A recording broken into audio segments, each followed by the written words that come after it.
Welcome to the channel Learn Law with Zalish. So today's topic is Memorandum of Association. तो आज हमें पूरा memorandum of association का introduction और इसके क्लॉजेज हम इस वीडियो में पढ़ेंगे। मेमोरेंडम ऑफ एसोसिएशन को हम शॉर्ट में एमओए कहते हैं। अब ये होता क्या है? It is a fundamental document in a company law. Company law के अंदर एक फंडामेंटल डॉक्यूमेंट होता है। जैसे हमारी कंट्री के लिए, इंडिया के लिए कॉन्स्टिट्यूशन बना हुआ है और उसी कॉन्स्टिट्यूशन के अकॉर्डिंग सारे रूल्स रेगुलेशन, सारे लॉज बायलॉज सब कुछ क्रिएट किए जाते हैं।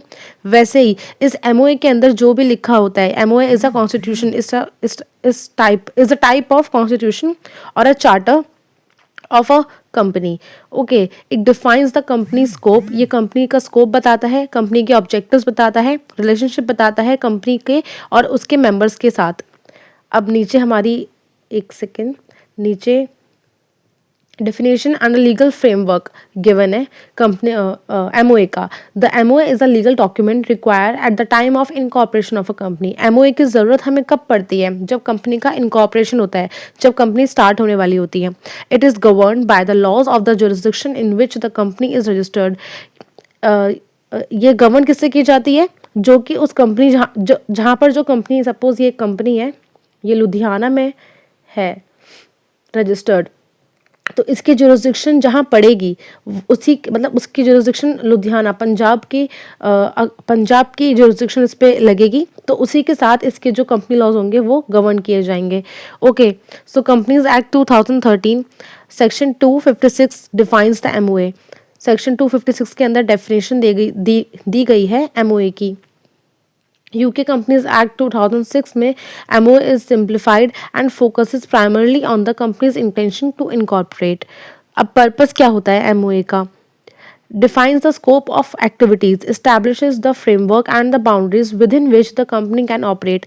MOA के अंदर गिवन होता है स्कोप कंपनी का, कि कंपनी की क्या लिमिटेशन है, क्या रिस्ट्रिक्शंस हैं, वो किस हद तक क्या क्या चीज़ें प्रोड्यूस कर सकती है या कौन सी किस टाइप के सर्विसेज प्रोवाइड कर सकती है दूसरे लोगों को। ठीक है, तो नेक्स्ट पॉइंट है protect share holders and creditors और शेयर होल्डर्स को ये प्रोटेक्ट करता है। Ensures that the company can not undertake any activity beyond its stated. कोई भी अल्ट्रा वायरस काम कंपनी नहीं कर सकती। सपोज कंपनी का काम, वो पहले वाला एग्जाम्पल, कंपनी का काम है सिर्फ पेन की सप्लाई करना, अब वो उसके साथ इंक भी प्रोड्यूस करने लगी, तो पेन तक तो सीमित था, क्योंकि पेन को एमओए में मेंशन किया हुआ था कि हाँ कंपनी करेगी, बट इंक का तो मेंशन नहीं था ना, वो उसकी बियॉन्ड है, पावर के बियॉन्ड वो एक्ट कर रही है, तो फिर वो एक्ट कैसा होगा? Ultra vires act. Public document, MOA एक तरीके का पब्लिक डॉक्यूमेंट होता है जो कि पब्लिक में इशू किया जाता है, जिसमें पता लगता है, जिसके द्वारा पता लगता है पब्लिक को किस कंपनी का काम क्या है, ये करती क्या है, इसका मकसद क्या है, इसमें कितने मेंबर्स हैं, इसमें किस किस की क्या क्या जगह है, ये कंपनी कहाँ सिचुएटेड है, सारी इन्फॉर्मेशन उसमें गिवन होती है। अभी हम क्लॉजेस वाइज हम देख लेंगे। Third point, public document enables third party to understand the company's powers and objectives. जो मैंने बताया सेम वही है। The memorandum of association contains several important clauses. इसमें कुछ इंपॉर्टेंट क्लॉजेस होते हैं एमओए के अंदर। एमओए एक तरीके का फॉर्म आप समझ सकते हैं, फॉर्म होता है और उस फॉर्म में क्लॉजेस दिए होते हैं, first clause, second clause, third clause, उसको फिल करना होता है कंपनी को और रजिस्टर्ड करवानी होती है अपनी कंपनी। ओके, सो सबसे पहला क्लॉज होता है इसमें नेम क्लॉज। नेम क्लॉज के अंदर क्या होता है? This clause specifies the legal name of the company. Company का लीगल नेम क्या है वो स्पेसिफाई किया जाता है कंपनी के अंदर, वो स्पेसिफाई किया जाता है नेम क्लॉज के अंदर, which is it's identity in the eyes of law. वो नाम, कंपनी का वो नाम आइडेंटिटी प्रोवाइड करता है उस कंपनी को, किसके अंदर? इस पूरी इंडिया के अंदर, कि हाँ वो कंपनी इस नाम से जानी जाएगी, सब उस कंपनी को इस नाम से XYZ के नाम से कहेंगे, तो वो एक आइडेंटिटी क्रिएट करता है। अब रिक्वायरमेंट्स क्या क्या हैं? The name must comply with the rules of the jurisdiction. जो जुरिस्डिक्शन के रूल्स है उसके साथ कंप्लाई करना चाहिए। कोई भी किसी भी तरीके का मतलब मिसमैच टाइप का नाम नहीं होना चाहिए। ठीक है, जो इफेक्ट कर रहा हो सोसाइटी को या उस जुरिस्डिक्शन को। It should not resemble the name of an existing company और trademark to avoid confusion and infringement. Suppose कोई कंपनी है, जैसे बर्गर किंग की कंपनी है, ठीक है, अब बर्गर सिंह कोई दूसरी कंपनी आ गई, तो बर्गर किंग और बर्गर सिंह, बर्गर किंग और ये बर्गर सिंह, अभी किंग और सिंह में थोड़ा सा ही डिफरेंस है, तो लोगों के मन में कंफ्यूजन क्रिएट हो सकती है, कोई इन्फ्रिंजमेंट क्रिएट किया जा सकता है। मतलब कोई भी पहला जो एग्जिस्टिंग कंपनी है तो उसका ट्रेडमार्क उस कंपनी का नाम कुछ ऐसा सिमिलर नहीं होना चाहिए, टू अवॉइड एनी कंफ्यूजन और any kind of infringement. For companies, public company must include limited. Public company के केस में सिर्फ लिमिटेड वर्ड लास्ट में यूज किया जाएगा, XYZ लिमिटेड कंपनी, जिससे हमें पता लगेगा कि ये पब्लिक कंपनी है। ठीक है, प्राइवेट कंपनी में प्राइवेट लिमिटेड वर्ड यूज करा जाएगा, ABC प्राइवेट लिमिटेड कंपनी। तो प्राइवेट लिमिटेड से हम जो वो मेंशन किया गया है उससे हमें पता लग जाएगा कि हाँ वो प्राइवेट कंपनी है। Prohibited names, names suggesting connection with government और इंटरनेशनल बॉडीज विदाउट परमिशन। ठीक है, ऑब्सीन और अनडिजायरेबल नेम्स, इस टाइप के नाम नहीं होने चाहिए। एक हम एग्जाम्पल ले लेते हैं। If the company name is ABC technologies private limited, the name clause in the MOA will explicitly state this. अगर कोई भी कंपनी है उसका नाम ये है ABC टेक्नोलॉजीज प्राइवेट लिमिटेड, तो MOA के अंदर अच्छे से एक्सप्लिसिटली स्टेट करना चाहिए उसमें, मतलब अच्छे से पूरा नाम मेंशन करना। ऐसा नहीं है कि हमने ABCTPL लिख दिया, कि हमने शॉर्ट फॉर्म लिख दी उस कंपनी की, नहीं, आपको ABC टेक्नोलॉजीज प्राइवेट लिमिटेड पूरा नाम लिखना मेंशन करना पड़ेगा उस MOA के अंदर। नेक्स्ट क्लॉज है रजिस्टर्ड क्लॉज, रजिस्टर्ड ऑफिस, कि उस कंपनी का रजिस्टर्ड ऑफिस कहाँ पे सिचुएटेड है। ठीक है, this clause states the location of the company's registered office. इसका पर्पस क्या होता है, to determine the company's domicile and the legal jurisdiction for any jurisdictional purpose, legal purpose. ठीक है, इसका डोमिसाइल कंपनी, जैसे सपोज एक कोई भी कंपनी है, मैंने इंडिया में कोई कंपनी खोली है, अब उसकी ब्रांच मैंने पाकिस्तान में लगा दी है, बांग्लादेश में लगा दी है, या फिर कोई भी ऐसी दूसरी स्टेट में लगा दी है, अमेरिका, USA, न्यूयॉर्क, ऐसे जगह मैंने ब्रांच लगा ली है, लेकिन जो उसकी डोमिसाइल कंट्री कौन सी है, इंडिया, उस कंपनी का डोमिसाइल कहाँ है, इंडिया में। ठीक है, तो serves as the address way official communications and notice are sent. कोई भी प्रॉब्लम क्रिएट होगी या कुछ भी होगा, किसी कस्टमर को कोई प्रॉब्लम क्रिएट होगी, तो वो इस डोमिसाइल कंट्री में जो ब्रांच है उसकी उस कंपनी के अंदर वो आएगा, ना कि वो उन ब्रांचेस में जाएगा। ओके, सो डिटेल्स इसमें क्या होती है, initially only the state mention होती है और जुरिस्डिक्शन मेंशन होता है कि कौन सी स्टेट में है और कौन सा जुरिस्डिक्शन में है। The exact address is filled separately अलग से पूरा एग्जैक्ट एड्रेस फिल किया जाता है, प्रॉपर एड्रेस जिसे हम कहते हैं। Example, the registered office of the company shall be situated in the state of Maharashtra, ऐसे करके पूरा लिखा जाता है। In the state of Gujarat, in the state of Delhi, ऐसे in the state of Haryana, ऐसे। Third one is object clause. This clause defines the company objectives. ये company का ऑब्जेक्टिव बताता है कि कंपनी बनी किस मकसद से है। Outlining what is allowed to do, company के अंदर क्या क्या चीज़ें हैं वो जो कंपनी कर सकती है। तो उसके कंपोनेंट्स और मेन ऑब्जेक्टिव्स की अगर हम बात कर लें, तो the primary activity the company intends to carry out, company का मेन इंटेंशन क्या है उस कंपनी को बनाने का, उसको एग्जिस्टेंस में लाने का। एंसिलरी ऑब्जेक्टिव्स भी हो सकते हैं, जैसे कि activities that support the main objective. Suppose हमारा मेन काम है मनी क्रिएट करना, लाइक बैंक। ठीक है, और अब मनी क्रिएट करने के लिए हमें मनी बोरो भी करनी पड़ेगी, तो मनी बोरो करना एक एंसिलरी पावर है हमारी। ओके, तो उसमें एग्जाम्पल दिया हुआ है, borrowing money, acquiring assets. Other objectives optional in some jurisdiction, ये ऑप्शनल होते हैं कुछ कुछ जुरिस्डिक्शंस के अंदर। सेकेंडरी और unrelated activities that the company may pursue. अब हम बात करते हैं इसके इंपॉर्टेंस की, तो इंपॉर्टेंस के अंदर आता है activities beyond the stated objects are considered ultra vires and void. कोई भी ऐसा एक्ट अगर कोई कंपनी करती है जो कि बियॉन्ड है उसकी पावर्स के, तो वो अल्ट्रा वायरस डिक्लेयर कर दिया जाता है और वो वॉइड माना जाता है। Protects share holders and the third party by ensuring the company stays within its authorized scope. Okay, इसका एग्जाम्पल क्या है, main objective to manufacture and sell electrical appliances. जो मेन ऑब्जेक्टिव था कंपनी का वो था मैन्युफैक्चर करना और बेचना इलेक्ट्रिकल अप्लायंसेस को। उसके साथ एंसिलरी ऑब्जेक्टिव क्या मिल गया उस कंपनी को, to borrow the funds and business operation. इस चीज़ को करने के लिए, वेट अ मिनट, इस चीज़ को करने के लिए उनको इस चीज़ की रिक्वायरमेंट थी, तो फिर वो उसको हम एंसिलरी ऑब्जेक्टिव कह देंगे। Next clause is liability clause. Liability clause क्या होता है? Liability clause specifies the liability of the companies member. Company में जितने भी मेंबर हैं उनकी कितनी लायबिलिटी रहेगी, एक लिमिट सेट करता है, विच कैन बी लिमिटेड और अनलिमिटेड। जो कंपनीज के मेंबर्स की लायबिलिटी है वो लिमिटेड भी हो सकती है, वो अनलिमिटेड भी हो सकती है, it depends on the company. Next is types of liabilities. Liability के टाइप्स क्या क्या हो सकते हैं? लिमिटेड बाय शेयर्स, शेयर्स के अकॉर्डिंग वो लिमिटेड है। Members liability is restricted to unpaid amount on their shares. Okay, common for most companies, मतलब ये बहुत मोस्ट ऑफ द कंपनीज के लिए कॉमन होता है क्या? लिमिटेड बाय शेयर्स वाला point. Okay, next is limited by guarantee. तो members liability is limited to the amount they agree. Members ने एग्री कर रखा है कि हाँ जी हम 3 लाख तक का अगर लॉस होता है कंपनी को, सो आई विल पे। तो वो एग्री कर रखा है, उन्होंने एक कंसेंट दे रखी है अपनी, to contribute in the event of winding up or any loss occur. यहाँ पे आप मेंशन कर लीजिएगा, or any loss occur. Next point, common for non profit organization. Non profit organization की जो भी जितनी कंपनीज होती हैं, ये वाला पॉइंट उसमें कॉमन होता है। कौन सा? लिमिटेड बाय गारंटी वाला। अनलिमिटेड लायबिलिटी क्या होता है? Unlimited liability are fully liable for the company's debts. की कंपनी है, ये कंपनी है, ये हो गई लॉस में, ये लॉस में चली गई। अब इस कंपनी को लॉस भरने के लिए आपको अगर अपने एसेट, अपने पर्सनल एसेट्स भी अगर सेल आउट करने पड़ रहे हैं, then you have to sell it. Okay, तो rare and applies to some specific business structures. कुछ स्पेसिफिक बिजनेस में ही ऐसा होता है कि अनलिमिटेड लायबिलिटी होती है, अदरवाइज ऐसे कोई करता नहीं है, क्योंकि सबको पता है कि अपने पर्सनल एसेट बिक जाएंगे तो वो बिल्कुल ही रोड पर आ जाने वाले हैं फिर तो।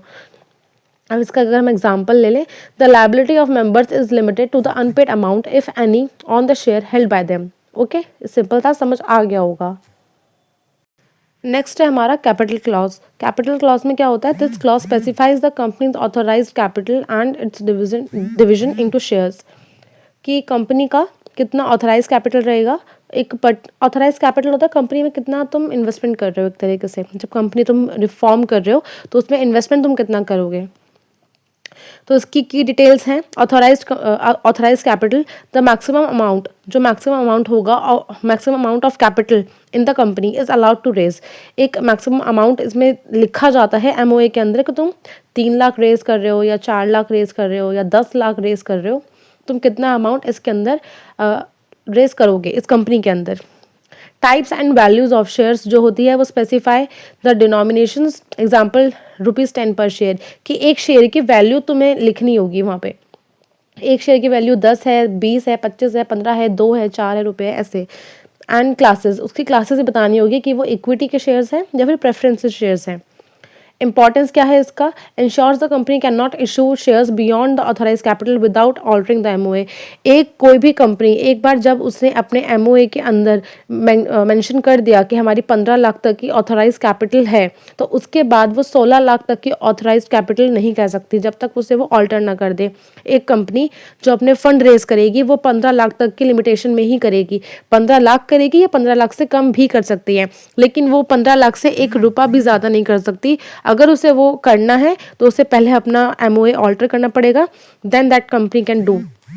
हेल्प्स नेक्स्ट पॉइंट है, helps regulators and investors understand the company's financial structure. ये चीज़ जो होती है ये कंपनी के जो रेगुलेटर्स होते हैं, इन्वेस्टर्स होते हैं, उन्हें समझने में, कंपनी का फाइनेंशियल स्ट्रक्चर समझने में बहुत हेल्प करता है। इसका एग्जाम्पल अगर हम ले तो the authorise share capital of the company is 10 lakh divided into 1 lakh equity share of ₹10 each. Okay, समझ आ गया होगा। नेक्स्ट है subscription clause. This clause records the name of the first subscribers to the company's shares. अब इसको हम detail में ज़रा समझते हैं, उसके बाद आपको समझ आएगा। अब इसमें मेंशन क्या होता है, इसमें कंटेंट क्या होता है। Contains the name, addresses and signature of initial members. जो भी, सपोज ये हमारे शेयर्स थे, ये हमारी कंपनी थी, लिसन, ठीक है, इस कंपनी ने इशू करे शेयर्स। अब जो ये शेयर्स हैं वो जो इंसान लेगा, जो पर्सन इन शेयर्स को लेगा, वो एक पर पर्सन जो सब्सक्राइब करेगा उसे हम कहते हैं सब्सक्रिप्शन क्लॉज। कितने पर्सन ने कितना सब्सक्राइब किया है, understood. Now we can read this. Contain the names, और उस अब इन जो ये पर्सन है ना, इन पर्सन का नेम, एड्रेस, इनके सिग्नेचर्स, इनिशियल मेंबर्स कौन कौन से हैं, मतलब इनके नाम वगैरह सब कुछ मेंशन किया जाएगा एमओए के अंदर। Mention the number of shares each member has agreed to pay. Suppose एक बंदे ने बोला कि 1 लाख, दूसरे बंदे ने दिए 2 लाख, तीसरे बंदे ने दिए 3 लाख, मतलब दिए नहीं, सब्सक्राइब करे। First person subscribed 1 lakh capital, second 1 lakh shares, and second person subscribed 2 lakh shares. ऐसे होगा। Act as proof of their commitment to form the company. Legal requirement क्या है इसकी? अब मिनिमम ऑफ 2 सब्सक्राइबर, 2 सब्सक्राइबर होने चाहिए in case of private company, और 7 subscriber होने चाहिए in case of public company. Example, if there are 2 subscribers the clause में read, we the undersigned are desirous of forming a company and agree to subscribe for the following number of shares. Mr. A agrees to take 5,000। ऐसे लिखा जाएगा। ये तरीका है कि MOA के अंदर मेंशन कैसे होगा, ठीक है। एमओए के अंदर मेंशनिंग ऐसे होगी, मिस्टर ए कोई भी, जैसे मिस जर्लिश agrees to take 5,000 equity shares of ₹10 each. Okay. Additional clauses भी होते हैं उसके अंदर, एमओए के अंदर, इन सम जुरिसडिक्शन, जो कहीं कहीं होते हैं बट हर जगह होने मतलब मैंडेटरी नहीं है। ओके। एसोसिएशन क्लॉज होता है कि UK and some other countries वहाँ पर होता है। States that the subscriber agreed to form a company under the law signed by all initial members. Non profit clause होता है, indicates that the company is formed for charitable purpose only and prohibits the distribution of profits का distribution नहीं होगा।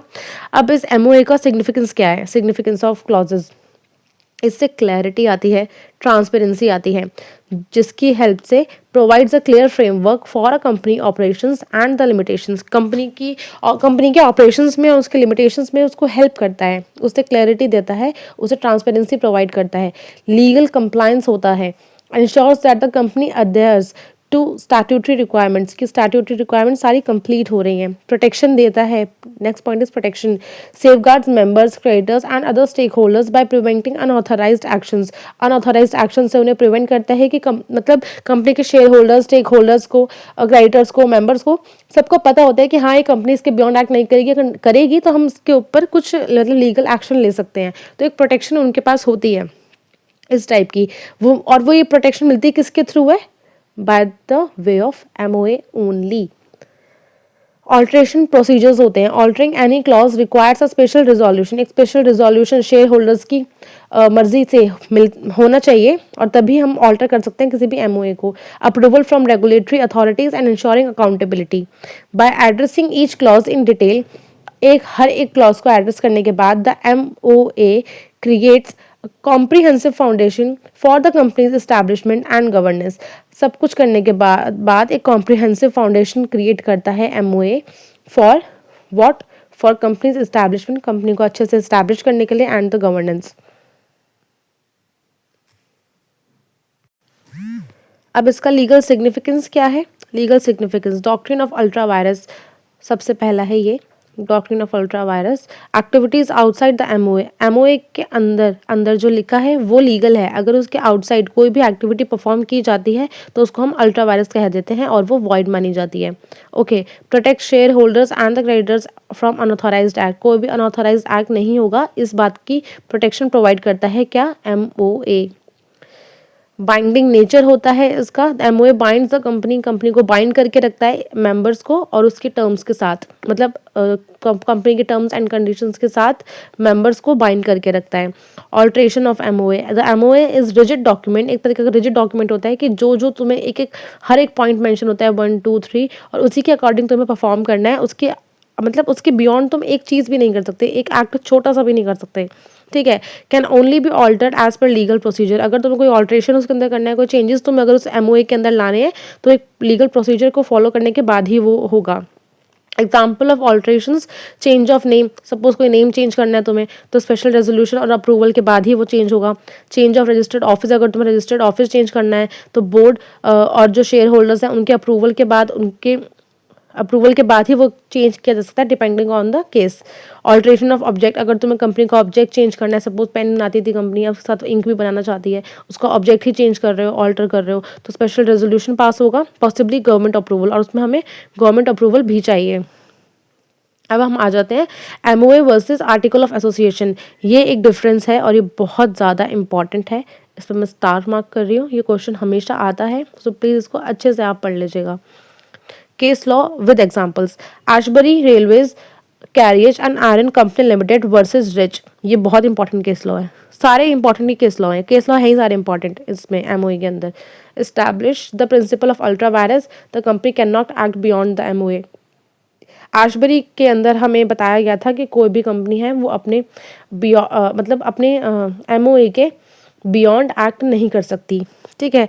कोटमैन ब्रोगम 1918 के अंदर कहा गया था, हमें बताया गया था, इस्तेमाल एक्सप्लेन किया गया था the use of independent object clause, कि ऑब्जेक्ट क्लॉज का अपना इंडिपेंडेंट यूज़ क्या होता है, कि कंपनी का मोटिव बताती है, कंपनी का मकसद बताया जाता है। तो वो किसमें बताया गया था?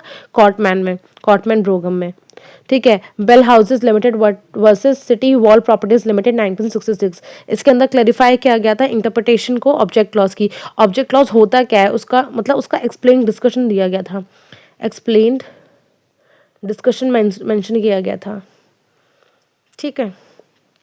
कंक्लूजन पे अब हम आ जाते हैं, हमारा लास्ट है, खत्म हो गया। The memorandum of association is the corner stone of a company's legal structure, defining its existence, purpose, scope and it provides the clarity and safeguard the stake holders and ensures compliance with the law.